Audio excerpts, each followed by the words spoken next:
Ma'am, I need to step inside, now. Officer, I'm Judge Alana Whitaker. You do not have consent to enter. Do you have a warrant?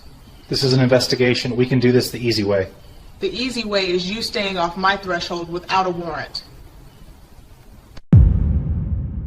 Officer Derek Halverson stood on a quiet Maplewood porch with his shoulders squared and his voice raised, like the badge was a key. He insisted he needed to come inside immediately. He framed it as urgent police business, the kind of urgency meant to make people step aside without thinking.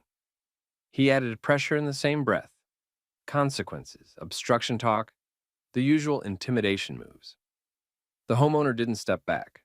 She stayed calm, held her ground, and did something that made Halverson's confidence flicker for half a second, like he'd just realized the situation wasn't going to follow his script. Then a small detail changed everything. A phone camera light appeared across the street. Another angle followed from farther down. Quietly, without anyone shouting or intervening, the whole scene started getting recorded. Clean, time-stamped, impossible to misremember later. Halverson noticed, and his face changed in a way that told you he wasn't worried about danger inside the house anymore. He was worried about what he'd already done on the porch, because whatever he'd walked up there planning, it suddenly looked like he had picked the worst possible door in Maplewood to try it on. Where are you watching from? Country, state, or city? Drop it in the comments. And if you like story times, where intimidation meets calm boundaries and accountability actually kicks in, hit like and subscribe. Rewind a few minutes. In Maplewood, Halverson had built a reputation people didn't say out loud, unless they trusted who was listening.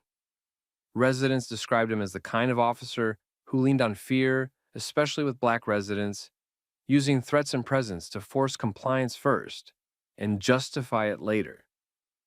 That night he arrived on a residential street, claiming he was working a narcotics investigation. He treated the urgency like it was evidence. He demanded entry as if paperwork was optional. But the homeowner didn't respond like someone caught off guard. She stayed measured and procedural, refusing to be rushed into surrendering rights. And while Halverson tried different pressure tactics, stepping closer, talking louder, implying consequences, something else was happening around them. The neighborhood was paying attention. Two neighbors recorded from different angles. The homeowner recorded too. No chaos, no crowd, just documentation. And in a moment like that, documentation became the real authority. Halverson could feel it. The porch had turned into a record. Every word, every threat, every step forward was now something that could be reviewed later by people who didn't accept "because I said so" as an explanation. That was when the final piece landed. Something about the homeowner that Halverson clearly hadn't anticipated when he came up the walkway. His posture shifted again, sharper this time. Like a person realizing he wasn't the one putting someone on the spot. He was the one being tested. Halverson tried to recover control the way officers like him usually did, by doubling down. He kept the pressure on, leaning into urgency and authority, acting like the homeowner was the obstacle instead of his lack of legal paperwork. He pushed the idea that refusing him would look bad, that cooperation was the safer choice, that he could make the situation harder if she kept saying no. But the homeowner stayed steady and procedural. She didn't argue feelings. She didn't match his volume.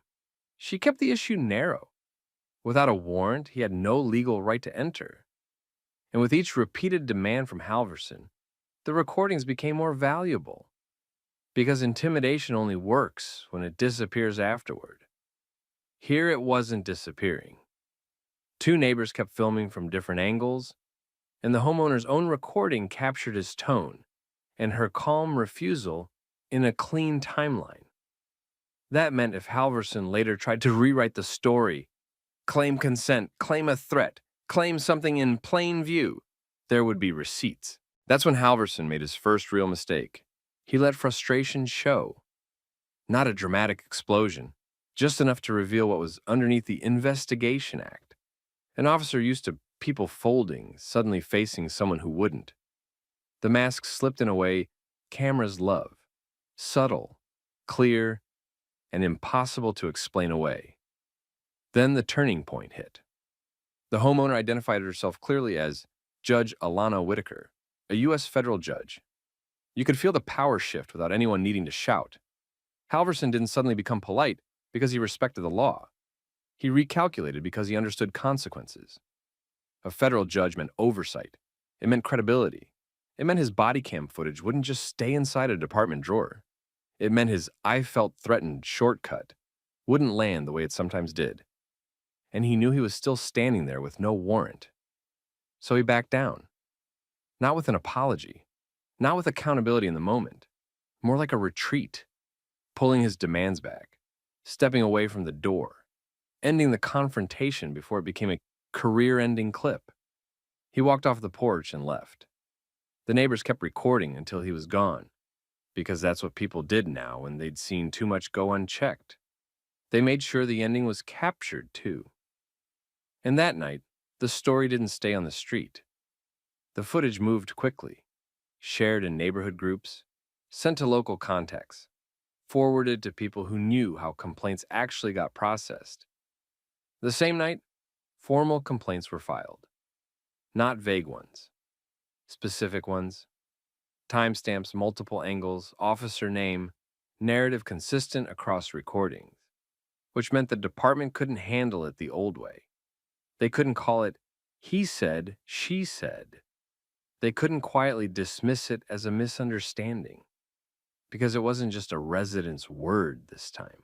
It was documented conduct with witnesses and a homeowner whose professional role made the stakes impossible to ignore. By the next morning, the department had a problem it couldn't downplay. This wasn't a messy story with conflicting accounts. It was clean footage from multiple angles, time-stamped, showing an officer claiming urgency, demanding entry without a warrant, and trying to pressure a homeowner into giving up rights. The Bodycam and dispatch logs would either match the story or expose it further. Either way, there was no easy way to bury it. And because the homeowner was a federal judge, the usual slow walk tactics didn't make sense. The complaint wasn't going to get lost. The questions weren't going to be brushed off. The department had to respond like it expected scrutiny, because it did. Internal reviews started fast. Supervisors pulled Halverson's reports and compared them to what the cameras showed. They checked whether there had actually been a narcotics operation tied to that address. They checked whether he'd been sent there or whether he'd freelanced it. They looked at how he described the encounter afterward, because that's where patterns usually show up. What an officer claimed versus what evidence supported. Then the bigger issue surfaced. Once investigators started digging, the porch incident didn't stay isolated. Complaints that had previously been treated as unproven suddenly looked different when placed next to documented behavior. Stops that residents said felt targeted. Searches residents said felt coerced. Encounters where intimidation did the work that procedure was supposed to do. The review turned from one bad call into repeat behavior. And at that point, the department had two choices: protect the officer and own the scandal, or act like a department that understood liability, trust, and oversight. So Halverson was suspended and put under investigation, not as a symbolic move, but as a necessary one, because the evidence created a risk the department could measure: civil exposure, internal policy violations, and a public record that made "we didn't know" impossible to say with a straight face.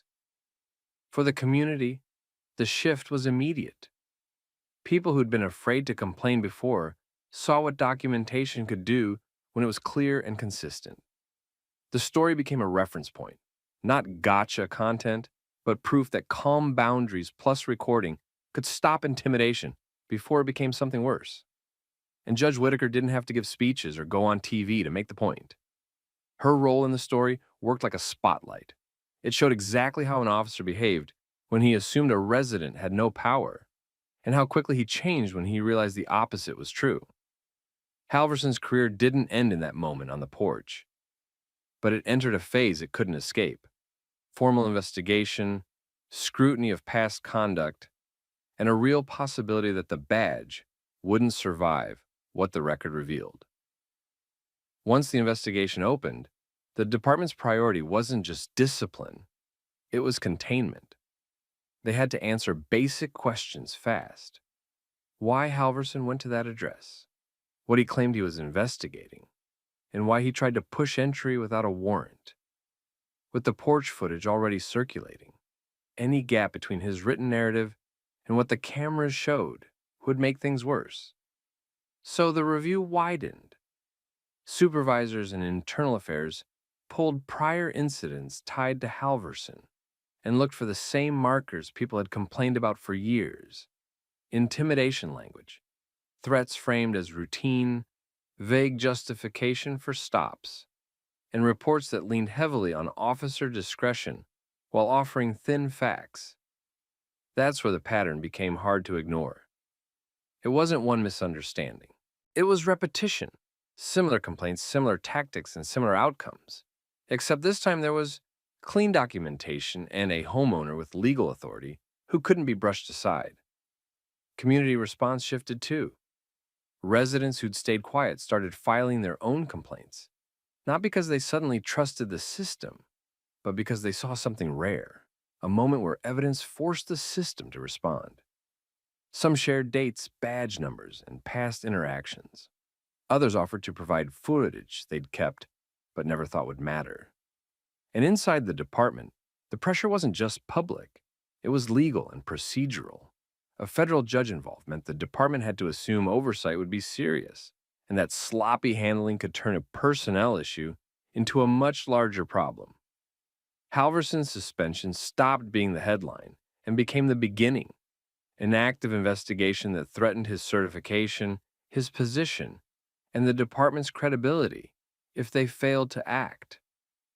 By the end of that week, the message around Maplewood was clear and practical.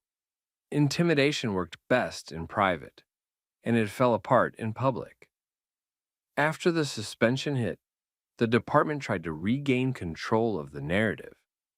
They issued careful, generic statements about a review and policy compliance, the kind of language meant to calm the public without admitting fault.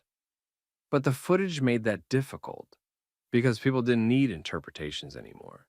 They'd already seen the behavior. And once a department is forced into a review under public pressure, the next battle is always the same, whether it becomes a real investigation or a procedural cleanup. In Halverson's case, it leaned real.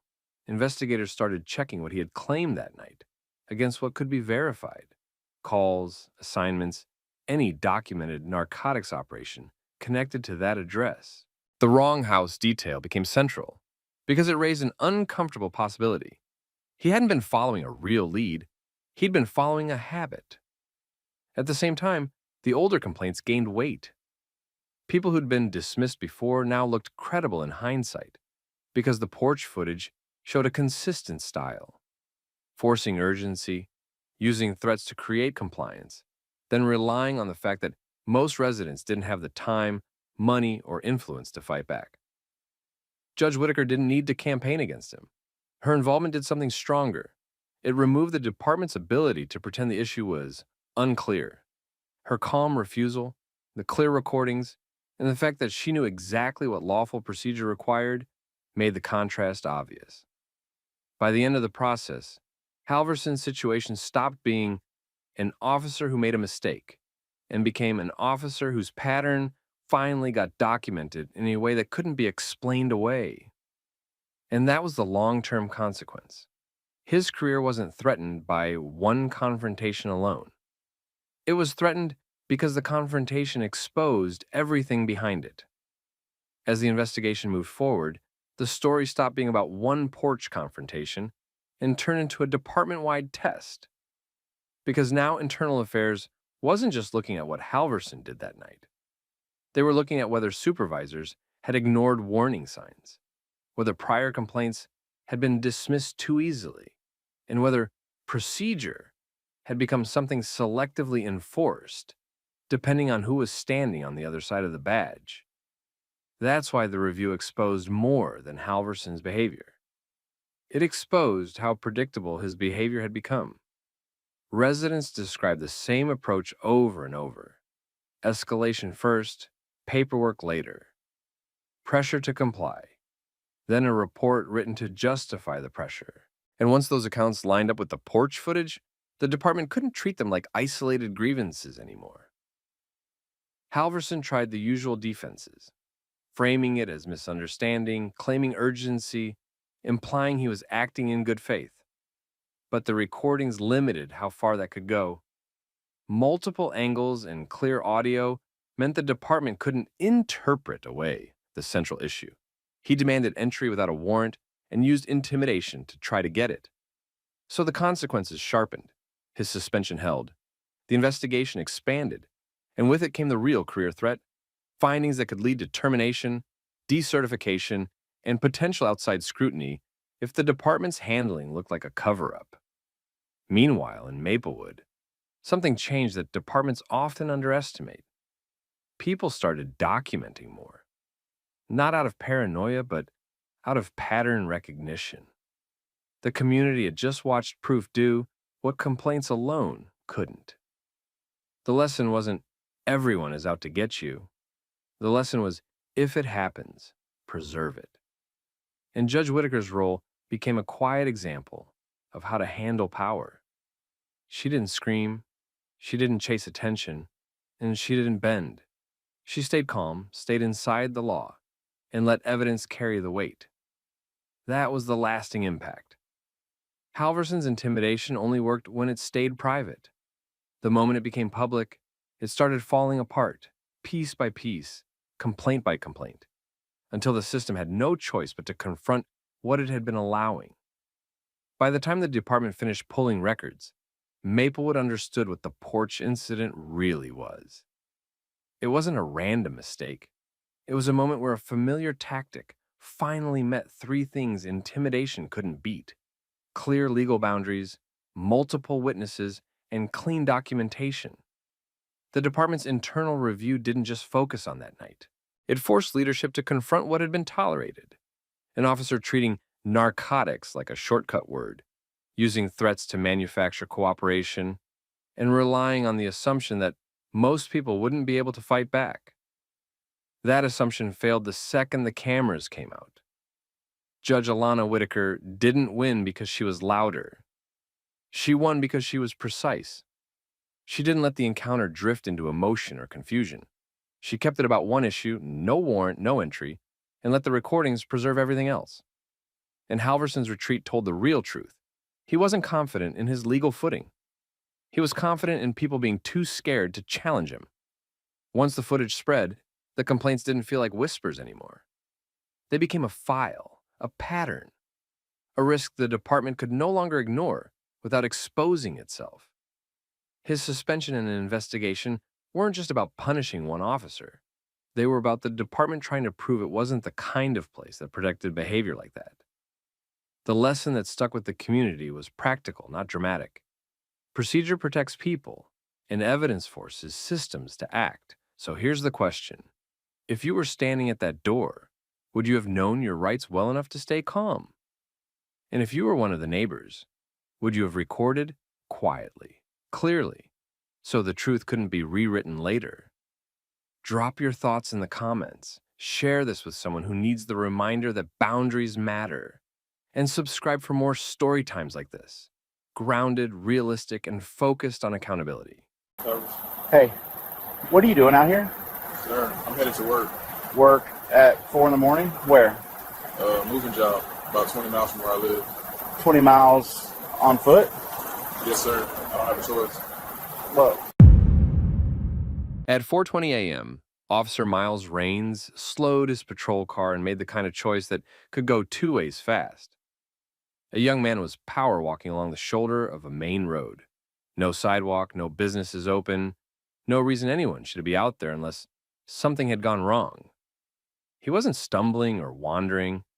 He was moving like he was late for something that mattered. Raines didn't hit his lights right away. He paced him first, reading the situation the way cops were trained to. Direction, speed, hands, what was visible, what wasn't. His dash cam was already rolling. When he decided to make contact, his body camera came on too, because whatever happened next would need to be clean, documented, and defensible. He pulled up alongside and told the man to stop. The man stopped immediately. That alone threw Rains off balance. People who were guilty usually did one of two things. They ran or they overacted. This man did neither. He just stood there, breathing hard, sweat on his face, backpack on, hands visible, looking tired in a way that didn't feel performative. Rains questioned him. He pressed, because a person on foot at that hour could mean danger, someone else's danger or his own. He expected a story that didn't line up. He expected evasiveness. Instead, the man gave an answer that made Rains go quiet for a second. Not because it was dramatic, because it was specific. And it didn't match any of the usual reasons a stop like this happened.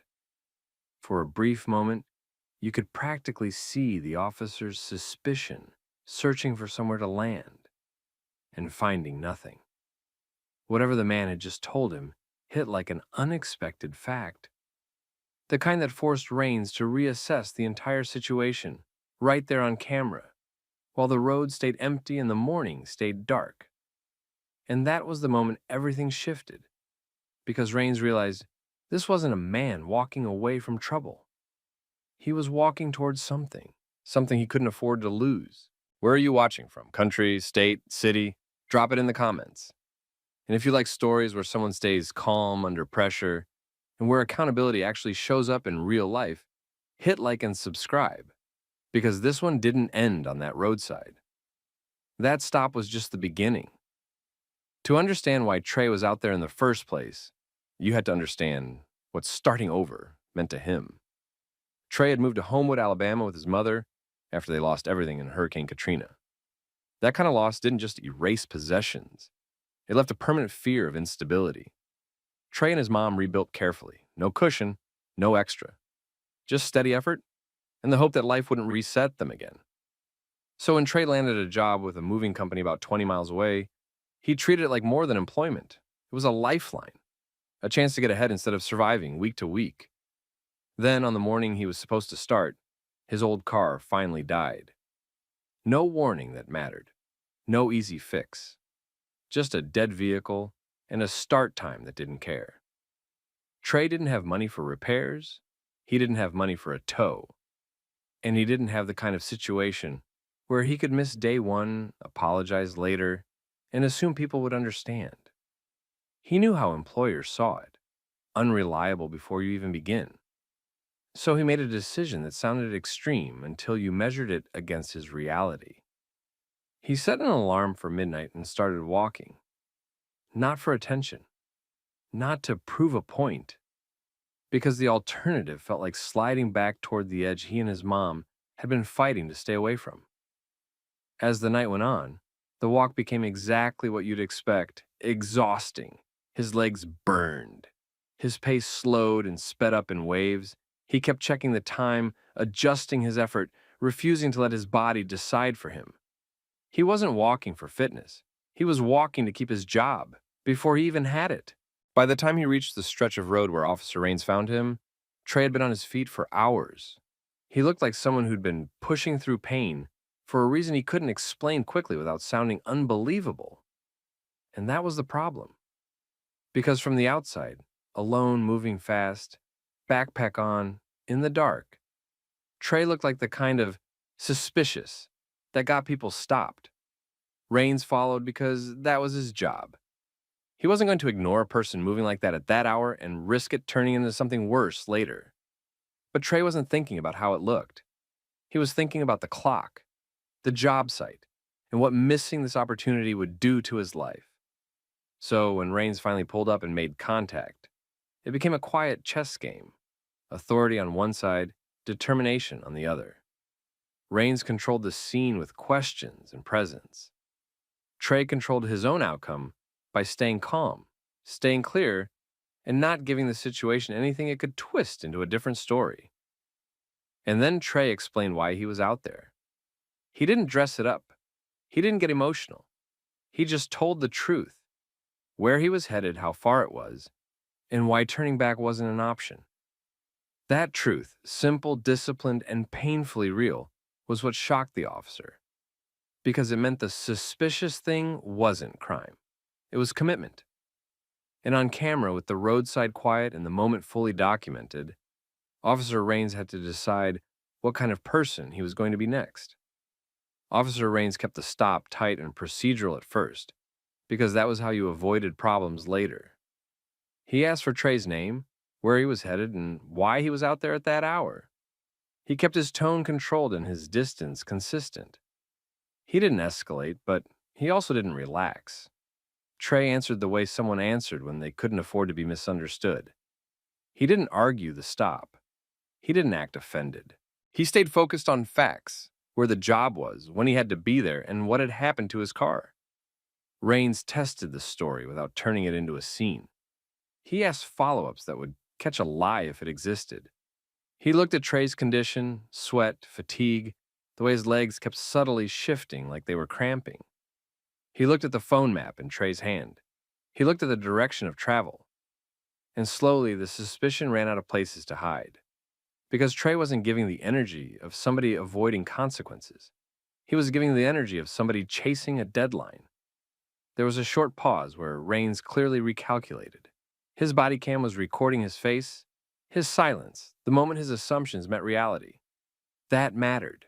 If he handled it wrong, it wouldn't just be a bad interaction.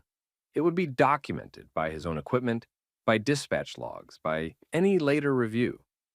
So Rains made the decision that separated a routine stop from a turning point. He acknowledged the situation for what it was. Trey was exhausted, still miles away, and trying to make it to his first day of work. Then he offered a ride for the remaining distance. Trey hesitated, not because he didn't need it, but because accepting help from a patrol car at that hour came with its own weight. He understood how it could look. He understood how quickly people wrote their own stories about someone like him, but he also understood the bigger truth. This was about getting to work on time. So he got in. Rains kept it professional. He didn't turn it into a lecture. He didn't treat Trey like a suspect anymore, but he also didn't pretend the power imbalance hadn't been there. He drove, kept the route straightforward, and checked the time the same way Trey had been checking it all night.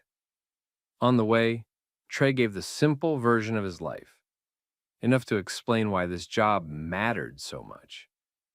He mentioned moving to Homewood with his mother after Katrina took everything. He mentioned how quickly things could fall apart when you didn't have savings, connections, or backup plans. He made it clear he wasn't looking for pity. He was trying to earn stability. Rains listened.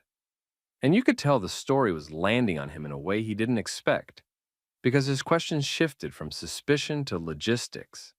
Where the job site was, what time Trey had to clock in, whether anyone there was expecting him. It was a small but important change. The officers stopped looking for wrongdoing and started looking for a solution. They pulled up near the job site with enough time to spare that Trey could actually breathe. Trey got out, thanked him, and moved with urgency toward the trucks and the early morning activity. Rains watched for a second before driving off. Not in a dramatic way, more like he wanted to confirm for himself that Trey was real, that the story ended where Trey said it would end. The body cam captured that too. The handoff from suspicion to trust. Trey reported in and got to work. No speech, no announcement. He did what movers did, showed up, listened, lifted, followed instructions. He didn't act like he had just walked through the night. He acted like he was determined not to lose the opportunity he'd fought to reach. That's when the homeowner noticed something wasn't adding up.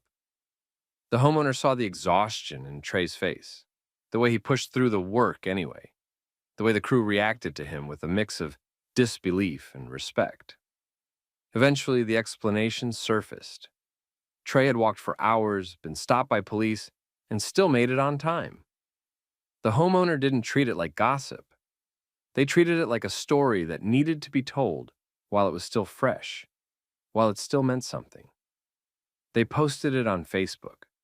focused on the determination, the timing, the officer's decision to help, and the fact that Trey had shown up when most people would have quit.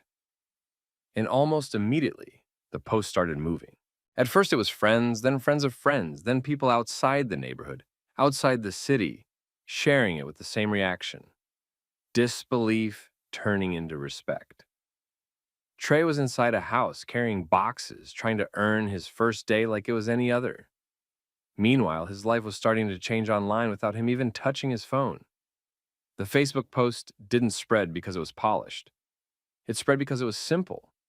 A young man had done something most people couldn't imagine doing, and he'd done it for a reason people understood immediately. Within hours, the story was leaving Homewood. People shared it with short reactions, some amazed, some angry that anyone had to go that far, just to keep a job. Some focused on the officer's decision to help, instead of escalate. And as the shares climbed, so did the questions. People wanted proof. Not because they wanted to tear Trey down, but because the internet had trained them to doubt everything. So the conversation turned into accountability in real time. Commenters asked for confirmation, asked where it happened, asked if the moving company could verify he was scheduled that morning.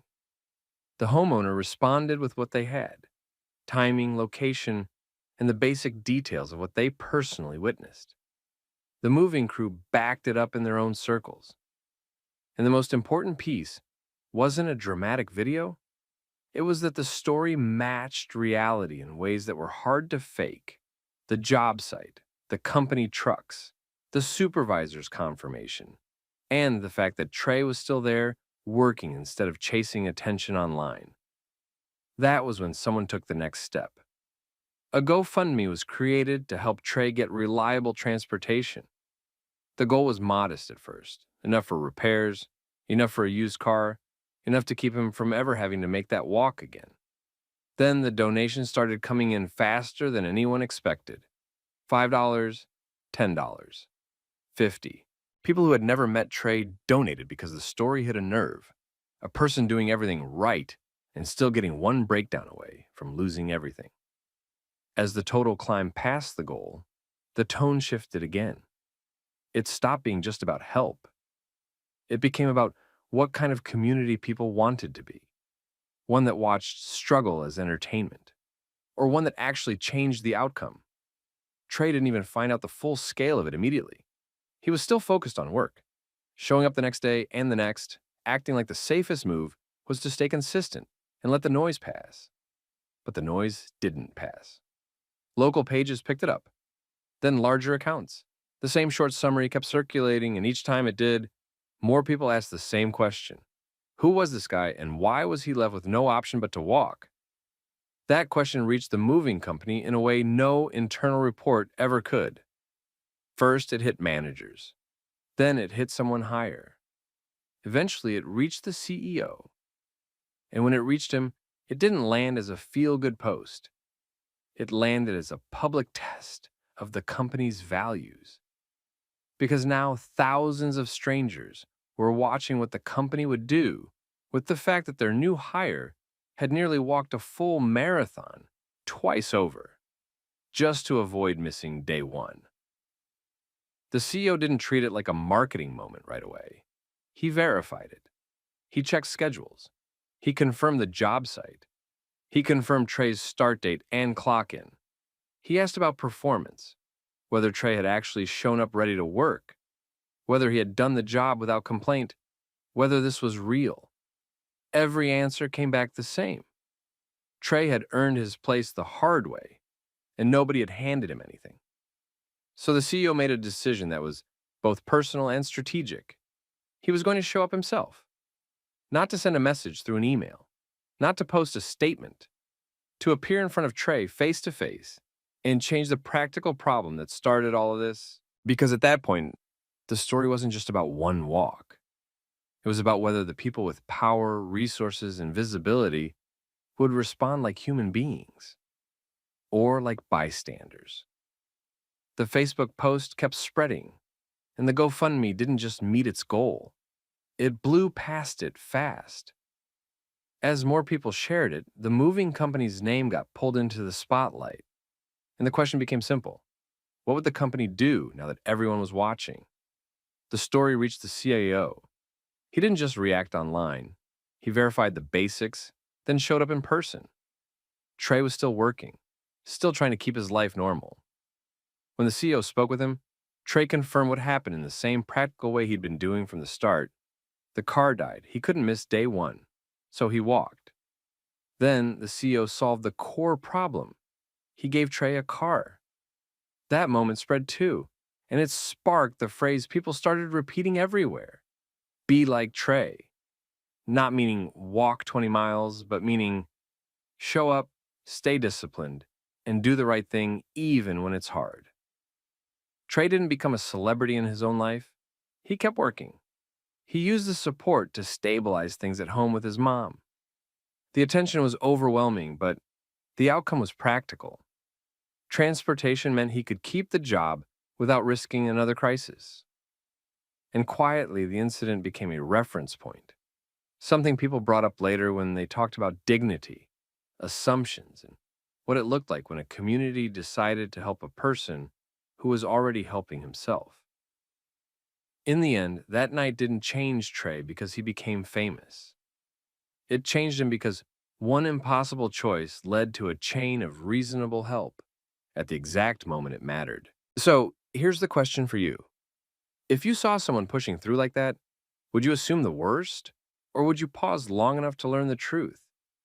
Drop your thoughts in the comments and share the story with someone who needs the reminder that showing up still matters. And if you want more story times like this, realistic, grounded, and focused on accountability, make sure you subscribe. All right, sir, who are you and what exactly are you doing out here? My name is Darnell Price. I'm a federal instructor. I'm scheduled to teach a session in this. I have a scheduled meeting in that building. Dispatch can verify there's a verification line. Oh, it looks convincing, but something about this doesn't feel right. You don't have to take my word for it. Call it in. Officer Brandon Hale told Darnell Price that if the federal credential was fake, Darnell could be arrested right there. They were in a quiet office park parking lot, close enough to the front entrance that people walking in could see everything. Hale stood in Darnell's path and ordered him to stay where he was and keep his hands visible. He asked for identification immediately, and his tone made it clear he wasn't treating this like a casual question. Darnell didn't argue. He didn't talk back. He moved carefully and slowly, got his wallet out, and handed over his driver's license. Then he presented the federal credential that had been visible on him from a distance. Darnell explained calmly and clearly that he was an authorized federal instructor and had a scheduled meeting inside the contractor office. He also explained how to confirm it the correct way. Dispatch could verify him through official systems, and the credential had verification information for that purpose. Hale didn't try to verify it first. He looked over the credential and said it appeared convincing but seemed wrong to him. Then he used his radio and reported Darnell as a suspicious person with a possibly fake federal ID. He requested backup. That radio call changed the situation fast. People nearby started paying attention because the stop didn't match what they were seeing. Darnell was dressed for work, standing still, answering calmly and offering an easy way to confirm everything. Hale was treating it like a high-risk contact anyway. A couple employees slowed down as they walked from their cars. One of them stopped entirely and watched. Another held a phone in their hand, not making a scene, just ready in case things got worse. The stop was happening in the open, and everyone could feel the tension rising even though Darnell hadn't done anything aggressive. Darnell stayed steady. He kept his hands visible. He repeated the same basics without adding extra details. He was there for a scheduled meeting, he had valid ID, and dispatch could confirm it quickly. He didn't try to debate Hale. He kept pushing the interaction back toward the simplest solution: verification. Hale kept it framed as suspicion. He treated Darnell's calm confidence like it meant Darnell was trying to get away with something. He kept holding onto the credential as if it needed to be proven real by Darnell, even though Darnell had already given him the method to confirm it officially. Backup was on the way. And once other officers arrived, what should have been a quick check was about to become a full public stop, recorded on Bodycam, watched by employees, and impossible to explain away later if the facts didn't support Hale's suspicion. The first backup car pulled in and stopped a short distance away. A second arrived right after. Two more officers stepped out and looked from Hale to Darnell, trying to understand why they'd been called. Darnell stayed where he was. His hands were still visible. He didn't change his tone or his posture. He looked like someone who had been interrupted on the way to work and was waiting for a process to finish. Hale gave the quick version of his concern. He said the federal credential looked real, but didn't feel right to him. He said Darnell's explanation sounded too practiced. He made it clear he wanted the stop handled his way, and he kept the credential in his hand while he talked. One of the backup officers, Marisol Chen, didn't match Hale's intensity. She looked at Darnell's clothes, the laptop bag, the folder, and the fact that Darnell had already provided a driver's license and the credential. Then she looked at Hale and asked what verification steps had been taken so far. Hale's answer was basically that he didn't trust it yet. Chen asked why dispatch wasn't the first step. She kept it practical. If there was a question about the credential, dispatch could confirm it. If there was a question about the meeting, the contractor office could confirm it. The building was right there. Hale pushed back. He insisted on keeping Darnell in place until he felt satisfied. He treated Darnell's calmness like it was another reason to be suspicious instead of a reason to relax. At that point, more people were watching. A few employees were standing near their cars, pretending they weren't paying attention, but they were. Someone near the entrance had their phone out. Nobody was yelling. Nobody was interfering. They were just paying attention because the stop had turned into something bigger than it needed to be. Darnell spoke only to keep things clear. He repeated that he was a federal instructor, there for a scheduled meeting, and that everything could be verified through dispatch and the credentials verification information. He didn't insult Hale. He didn't threaten to complain. He didn't escalate. He stayed focused on verification. Chen and another officer exchanged a quick look, the kind of look that said they didn't like where this was going, not because Darnell was a threat, but because Hale had already turned a simple check into a situation with witnesses, body cam footage, and unnecessary tension. Then dispatch came back over the radio. The message was direct. The credential was legitimate, and Darnell Price was confirmed as an authorized federal instructor. The verification matched. The effect was immediate. The backup officers visibly relaxed because the risk they'd been called in for wasn't real. The only real problem left was what had already happened in public. Hale had no room left to keep the possibly fake framing. He handed Darnell's ID and credential back and tried to end the stop quickly. Darnell didn't celebrate. He didn't lecture. He simply took his documents, restated that verification was available from the beginning, and walked toward the contractor building for his meeting, still calm, still controlled, as if he refused to give the situation anything extra to feed on. And behind him, multiple cameras had captured the whole thing.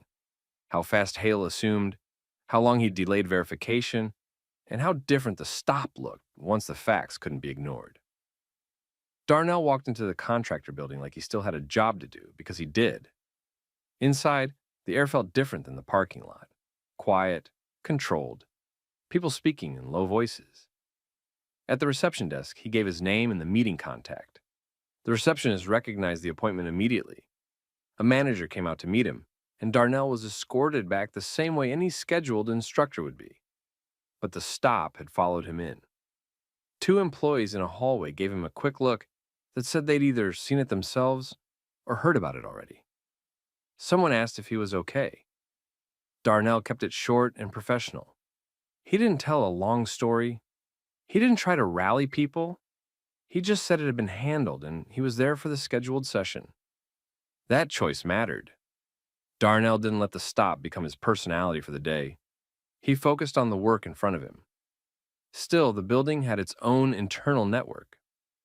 By lunch, several people knew a local officer had stopped a federal instructor in the lot called backup, and then had to back off when dispatch confirmed everything was legitimate.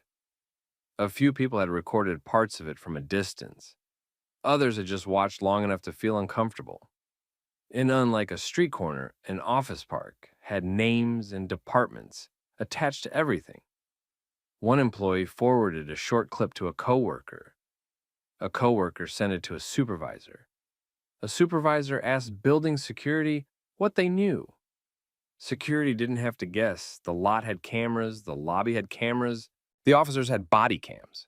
The event wasn't rumor-based, it was documented from multiple angles. By the end of the day, the contractor's security manager had filed an internal incident note, not because a crime happened, but because an unnecessary escalation happened on their property involving a verified visitor. That kind of incident created risk for them, even if it didn't make the news. Darnell finished his scheduled work and left on time. He didn't take a victory lap through the parking lot. He didn't look for Hale. He drove off, got back to his routine, and handled it the way he handled everything else, documented, factual, and calm. Later that evening, he wrote down the basics while they were still fresh: time, location, patrol car numbers he remembered, and the sequence. Stopped first, verification offered immediately, backup requested anyway, confirmation delayed until dispatch forced it. He also emailed his federal point of contact and explained what happened in plain language. Not emotional, not dramatic, just a record. He attached the meeting confirmation and noted that the credential had been verified by dispatch during the stop. That message did two things. First, it protected Darnell if anyone tried to twist the story later. Second, it triggered the kind of attention that local departments didn't like. Formal questions from an outside agency about why one of their officers treated a verified credential as fake before doing the basic check. Within a few days, Hale's department had the footage pulled. This wasn't a viral outrage situation yet. It didn't need to be. Departments reviewed Bodycam for smaller issues all the time: use of force, complaints, policy questions, stops that created risk. And this stop had multiple red flags that stood out even without anyone raising their voice. The timeline looked bad. The radio call labeled Darnell as suspicious with a possibly fake federal ID before any real verification was attempted. The stop escalated to backup, while Darnell remained cooperative and offered a clear path to confirmation. And the moment dispatch confirmed legitimacy, the whole basis for the stop disappeared instantly. That was the problem. The facts were available early, but the decision-making didn't match the facts. A supervisor watched the footage more than once. Another pulled the call logs. A third checked whether Hale had run the verification steps the way he was trained to do. The review wasn't about whether Hale was allowed to ask questions. It was about why he chose the most confrontational path when a simple confirmation was right there. Hale was asked to explain his choices. His explanation didn't land the way he thought it would. Saying he had a bad feeling didn't carry weight next to video of a cooperative, professionally dressed visitor offering verification from the start. Saying the credential seemed off wasn't enough when the credential was confirmed legitimate, and Hale never tried the basic verification first. The department didn't need a headline to see the liability. All they needed was the footage. And the contractor didn't stay silent either. Their leadership didn't want their employees watching unnecessary police escalations outside their front door.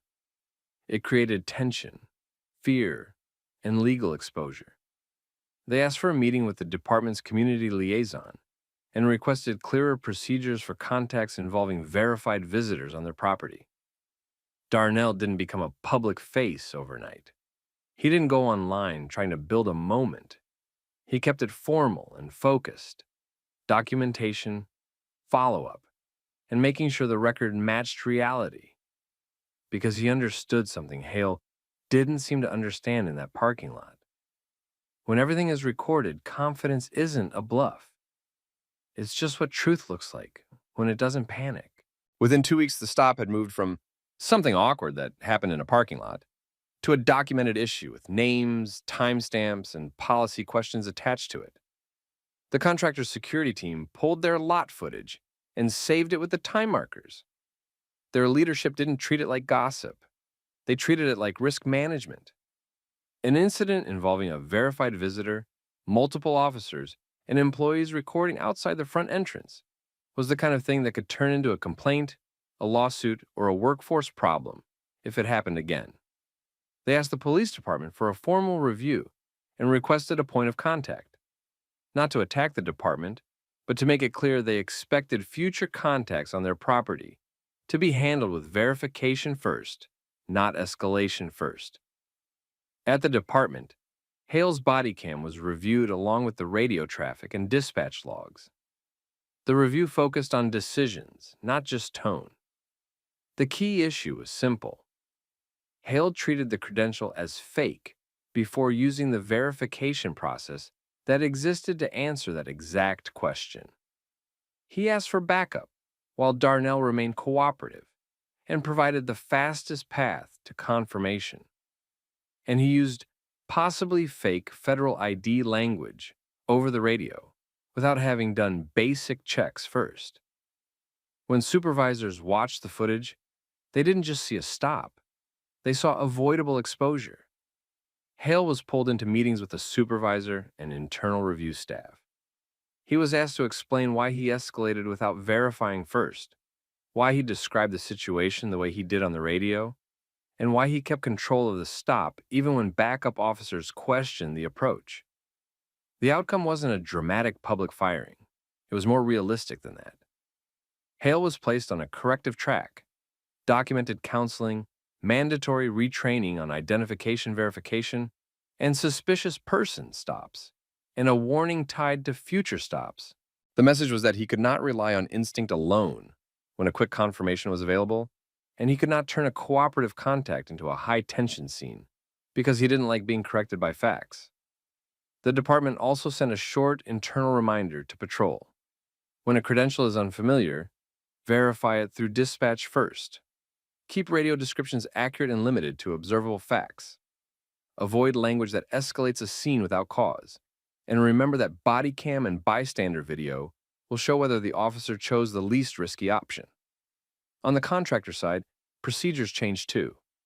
Security began meeting certain visitors at the door, instead of letting them cross the lot alone if they were arriving with credentials that local officers might not recognize. Reception was instructed to confirm scheduled federal visitors quickly if an officer called. Managers were told to document police contacts on the property even when no arrest or citation happened, because the almost incidents were the ones that created patterns. Darnell handled it the same way he handled the stop: formal, factual, controlled. He didn't post a rant. He didn't chase attention. He kept a record, followed his agency's reporting process, and responded when asked for details. When the department's liaison reached out, Darnell agreed to provide his timeline and verification steps again, because he wanted the next person to have a safer experience than he did. A month later, the difference showed up in small ways. Darnell returned to a similar contractor site for work, and the arrival process was smoother. Security expected him. The meeting contact was ready. And when a local officer drove through the lot and glanced over, nothing happened, because the system around the visit was tighter. The body cam footage ended up doing what arguments never could. It showed the early moment when verification was offered. It showed the choice to escalate anyway. And it showed the instant shift when dispatch confirmed legitimacy, how quickly the suspicious framing collapsed the moment facts were undeniable. That footage became a teaching example inside the department, even if no one publicly admitted it. Not because it was sensational, but because it was common. An officer made assumptions, delayed verification, and created a public problem that didn't need to exist. And Darnell didn't need to win a confrontation to get accountability. He just needed to stay professional long enough for the record to speak. Darnell didn't talk about that parking lot like it was a victory. When people at the contractor office asked him about it later, he kept it simple. He'd been stopped, he'd been verified, and he'd gone to work. He didn't add heat to it because he didn't need to. The documentation already had all the heat anyone could want. What stayed with him wasn't the questions. It was the order of operations. Hale had treated suspicion like a reason to escalate first and verify later. And that order mattered because it turned a normal professional arrival into something that could have gotten dangerous if Darnell had reacted differently, if a backup officer had shown up more keyed up, or if a bystander had tried to help in the wrong way. Darnell understood that in moments like that, you couldn't control someone else's assumptions, but you could control what you gave the record. So he kept doing what worked. He stayed still and visible. He used short, clear answers. He offered verification through the official channel, not through persuasion. He documented afterward while details were fresh. And because he did, the story didn't end in the parking lot. It ended in policy conversations and retraining and quiet changes that reduced the chances of it happening again. For Hale, it was the kind of incident that followed an officer longer than they expected, not because the public made a spectacle of it, but because the footage showed decision-making. Supervisors could point to it and say, "This is what we're not doing anymore." You don't get to label someone possibly fake on the radio when you haven't used the tools designed to answer the question. You don't get to treat a calm professional like they're a threat just because they're calm.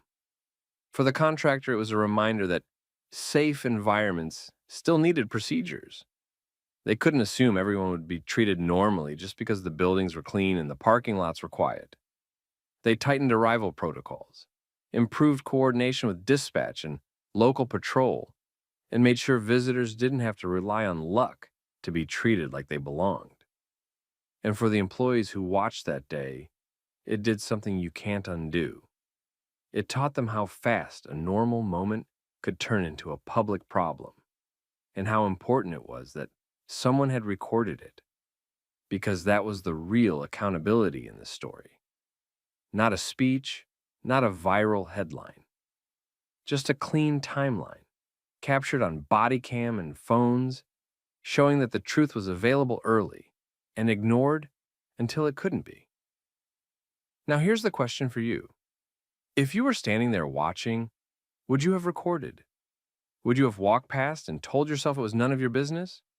Or would you have stayed close enough to make sure the moment couldn't be rewritten later?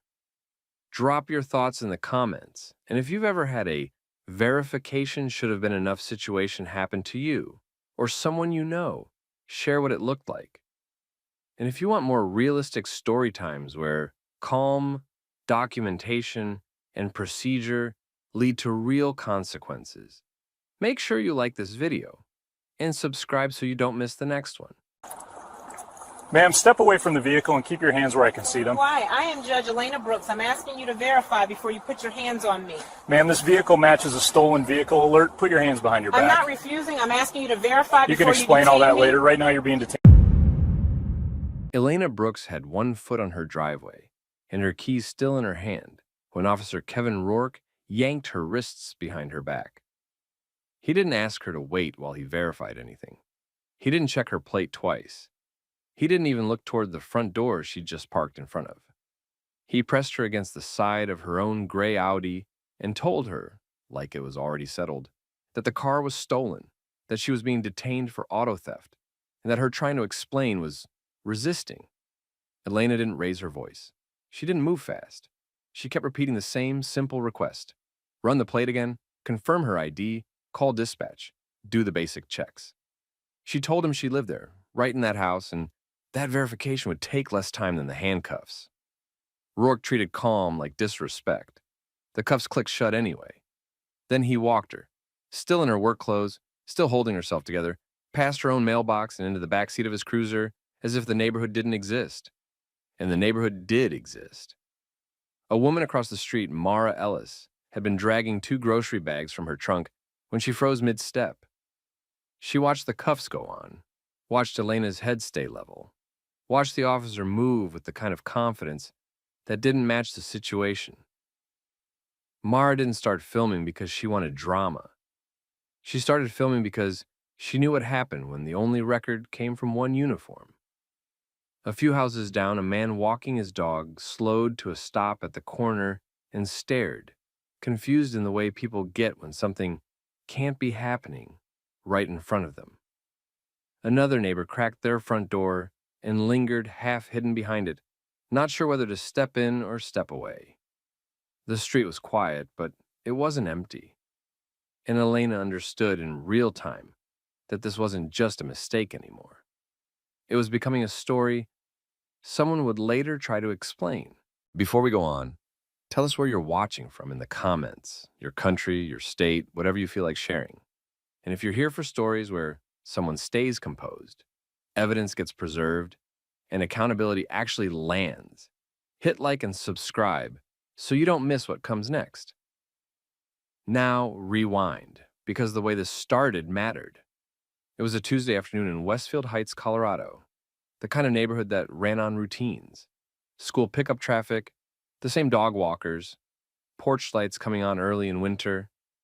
Elena had spent the day on the bench doing what she always did, listening, weighing facts, writing decisions that depended on procedure being followed correctly.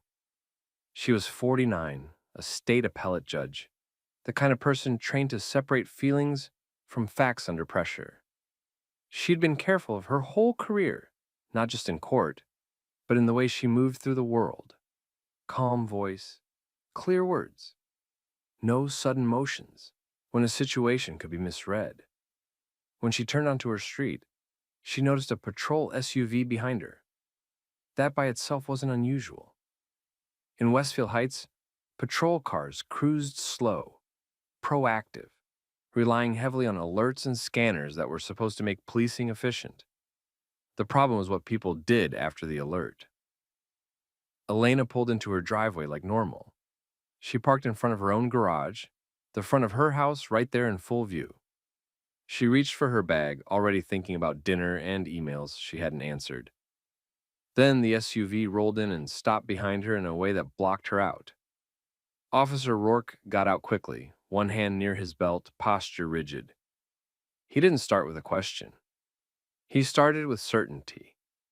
He said her Audi matched a stolen vehicle alert and told her she needed to comply. Elena stayed inside at first, window lowered enough to talk, hands visible. She didn't challenge his right to check. She challenged his refusal to verify. She told him he could run the plate again. She told him her license and registration were right there. She told him dispatch could confirm the registered owner and the address within minutes. This was the fork in the road, the easy off-ramp that should have ended everything. But Rourke didn't take it. He kept talking like the alert was proof, and her explanations were excuses. Elena's voice stayed steady, the way it did in court when someone tried to bluff past the record. She asked for the basic steps, the basic confirmation, the basics that protected everyone. Rourke read that steadiness as defiance. He ordered her out of the vehicle.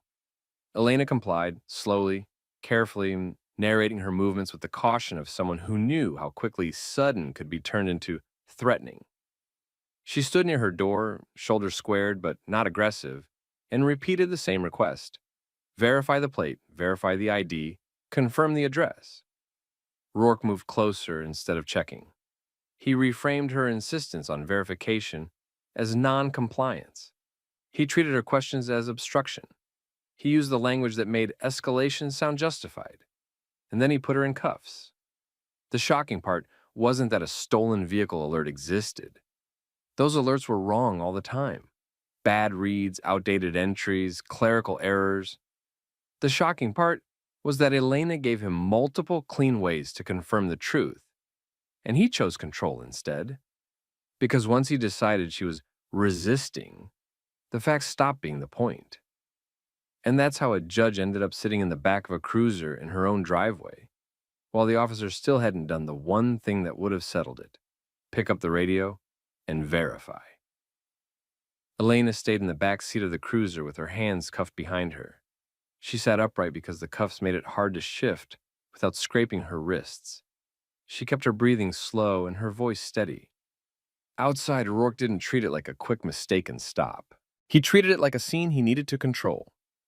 He walked between the Audi and his SUV, looking into the windows and checking his in-car computer. He still hadn't done the basic steps Elena had asked for at the start. Confirm the plate properly, confirm the registered owner, confirm the address. Elena asked more than once for him to verify her ID and run the plate again. She kept it simple. She didn't insult him. She didn't raise her voice. She stayed on process. Rourke answered by repeating his claim that the vehicle was stolen and framing her talking as resistance. He didn't open the door to take her license from her wallet. He didn't ask her to point out where the registration was. He kept the encounter locked in his version of events. Across the street, Mara Ellis watched from her driveway. She'd been unloading groceries when she saw the handcuffs go on. She didn't rush toward the officer. She didn't shout. She just held her phone up and recorded what she could. Elena in the back seat, Rourke moving around. The time passing with no verification. A neighbor down the sidewalk, Andre Salazar, stopped with his dog and tried to vouch for Elena from a distance. He didn't walk up aggressively. He kept his hands visible and spoke in a normal tone. He tried to tell Rourke that Elena lived right there and that the officer had the wrong person. Rourke shut him down immediately. He told Andre to step back and stay out of it. When Andre didn't move fast enough, Rourke repeated it louder and gestured toward the sidewalk like it was a boundary line. Andre backed up. He didn't leave.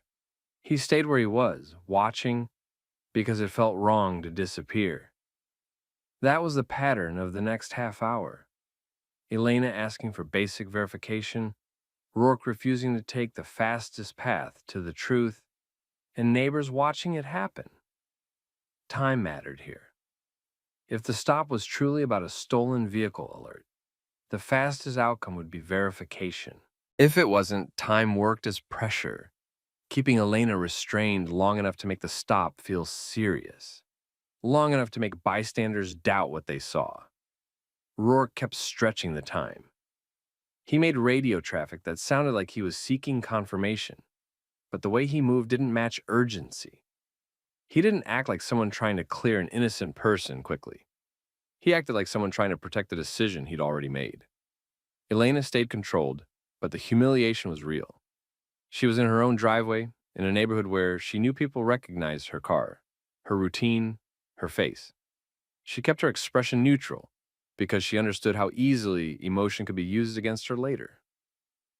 Mara's recording captured small details that mattered.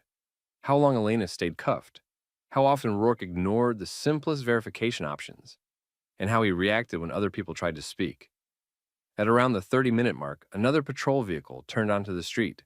It parked with less force. No hard stop, no dramatic angle. A different kind of presence. Officer Dana Kim stepped out. She took in the whole scene in one scan. The Audi in a residential driveway, Elena in cuffs in the back seat, neighbors standing back but watching. Kim walked to Rourke first and listened to his summary. He presented it like a clean story. Stolen car alert, driver uncooperative, detention necessary. Kim didn't argue with him in front of the street. She did something more basic and more damaging to his narrative. She verified. She looked at the plate herself. She checked the VIN through the windshield. Then she called dispatch in a straightforward way: registered owner, address match, status of the alert. Dispatch cleared it quickly. The alert didn't apply the way Rourke claimed. Whether it was a misread plate, a stale entry, or an incorrect match, it was the kind of error that should have been caught early before anyone was cuffed. Kim walked back to the cruiser and opened the rear door. She spoke to Elena in a respectful, professional tone and told her she was being released. She removed the cuffs. Elena stepped out slowly and flexed her hands. Her wrists were marked. She didn't dramatize it. She didn't need to. Rourke stood off to the side, rigid. His face read as annoyed more than relieved. He didn't look like someone who'd just prevented a crime. He looked like someone whose authority had been checked. Kim kept it procedural. She acknowledged the mismatch and moved to end the stop cleanly. She didn't give Elena a speech. She didn't give Rourke a lecture. She ended the detention because the facts didn't support it. Elena's response stayed disciplined. She didn't threaten. She didn't posture. She did what she'd spent her career doing. She made sure the record would be clear. She gave her full name again. She asked for the incident number. She asked that the reason for the detention and the time in cuffs be documented. She made it clear there were recordings, dash cam, body cam, and neighbor video, and that she expected them preserved. Then she said one thing that landed because it wasn't emotional. It was a principle. She told them that if verification was available, refusing to verify wasn't a mistake. It was a choice. She walked towards her front door without rushing, without collapsing, without giving anyone the satisfaction of seeing her shaken. Behind her, neighbors kept their phones down but didn't pretend it hadn't happened. Kim returned to her vehicle. Rourke stayed where he was for a moment longer than necessary, like he needed time to reassemble his story. In the hours after she was released, Elena didn't treat it like an embarrassing moment to forget. She treated it like evidence. She took clear photos of her wrists before the marks faded. She wrote down a timeline while it was fresh.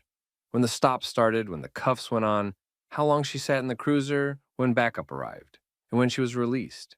She noted what she could. Unit numbers, names, and the exact language the officer kept using to justify the detention. She also did something most people don't think to do in the moment. She secured the outside recordings. She contacted the neighbors who had filmed and asked them to keep the original files, unedited, with timestamps, not for social media. For the record. One neighbor backed the video up that same night.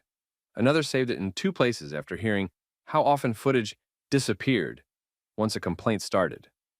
By the next morning, she retained a civil rights attorney. The lawyer didn't start with anger. She started with preservation. She sent formal notices to the department demanding that body cam, dash cam, dispatch audio, CAD logs, and any license plate reader data tied to the stop be preserved. She requested the stop documentation and the basis for the stolen vehicle claim, including the source of the alert and whether it was active, stale, or misread. At the same time, Elena kept her public behavior disciplined.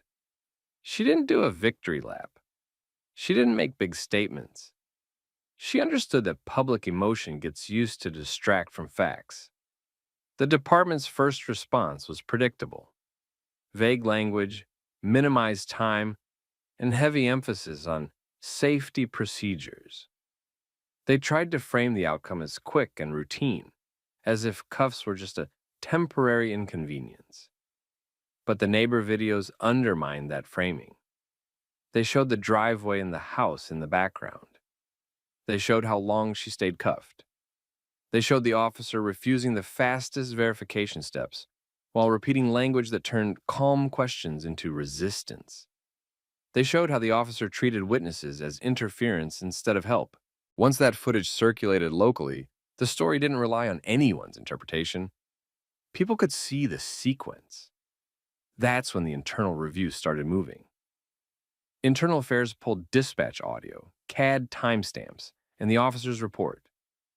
They compared what the officer said he believed with what the system actually returned and when it returned it. They looked closely at the key question. If verification was available, why was it delayed until another officer arrived? Then the review widened beyond the single stop. They looked for similar incidents tied to the same officer. Stops based on alerts, quick escalation, delayed verification, repeated resisting language, and complaints that previously ended with no meaningful correction. The goal wasn't to prove someone was bad. The goal was to see whether the same pattern showed up again and again, and it did. The case shifted from one humiliating mistake to a documented problem. How often the officer escalated first and checked later, how often basic confirmation steps were skipped, and how consistently the paperwork tried to justify what the video contradicted. By the end of that week, Elena's situation had become bigger than her driveway. Not because she made it bigger with speeches, because the timeline, the footage and the department's own records made it impossible to keep small. Once Internal Affairs confirmed the stop wasn't just sloppy but unsupported, Elena's case moved from complaint to claim. Her attorney filed a formal notice against the city and department. The goal wasn't a public argument. It was to force disclosure. Bodycam, dashcam, dispatch audio, CAD logs, plate reader hits, training records, and the officer's prior stop history tied to similar alerts. The city tried the standard containment move. They framed it as a single incident that ended once a second officer verified the car. They leaned on careful language about split-second decisions and officer safety, even though the stop had lasted long enough for multiple verification chances. Elena's side didn't argue feelings. They argued sequence. They laid out the timeline. Handcuffs first, verification later. 30-plus minutes of detention in a residential driveway with basic facts available. A resisting label applied to calm requests for standard checks. Then the rapid confirmation the moment a more experienced officer treated it like a verification problem. That timeline made the case hard to shrink, because the legal issue wasn't just the initial alert, it was the decision to treat an unverified alert as certainty, then punish the person for asking the officer to confirm it. As the lawsuit advanced, discovery pressure grew. The department could either produce clean footage and logs, or explain why they couldn't. Either option carried risk.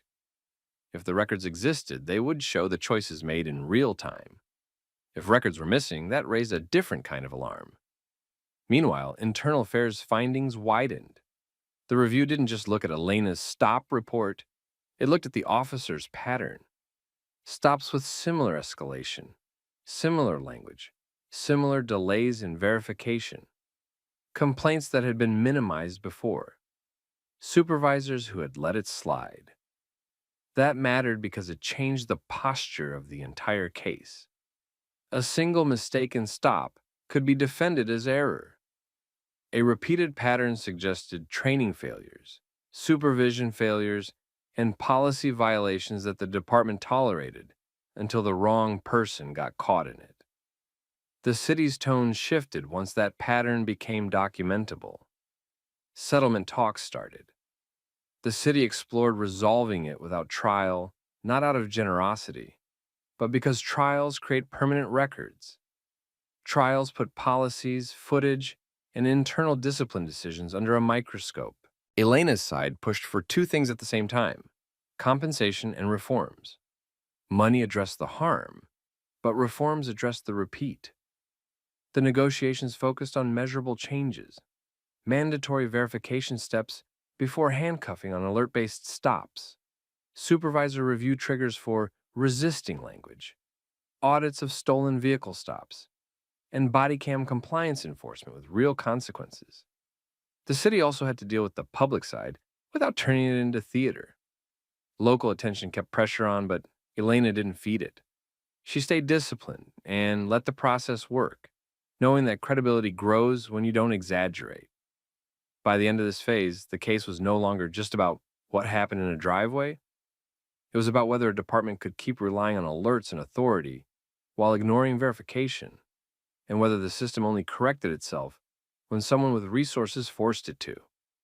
The case ended without a trial. The city agreed to a major payout and, more importantly, signed off on changes the department couldn't quietly ignore later. Clearer verification steps for alert-based stops, tighter rules on when cuffs could be used, mandatory supervisor review when resisting was claimed, and periodic audits to catch patterns early. Rourke didn't get to frame it as a misunderstanding anymore. Internal findings followed him: discipline, retraining, and closer supervision at minimum, with his future in patrol effectively narrowed by the record attached to his name. Elena didn't celebrate in public. She took part of the settlement and created a small legal support fund, covering consultation fees, filing costs, and help for people who had been stopped, searched, or charged based on weak justification and had no money to fight back. The point wasn't revenge. It was making sure the next person didn't have to be a judge to be believed. Elena kept judging cases the same way she always had, focused on facts, process, and restraint. But privately, she turned what happened into something useful.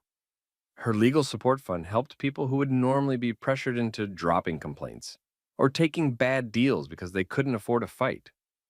Quiet help, real impact. And that's what made the story stick.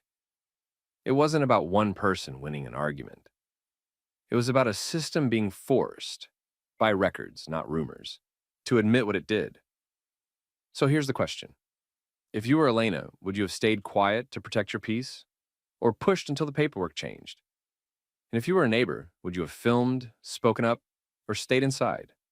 Drop your answer in the comments, share the story with someone who needs it, and subscribe for more real, grounded stories where accountability actually lands.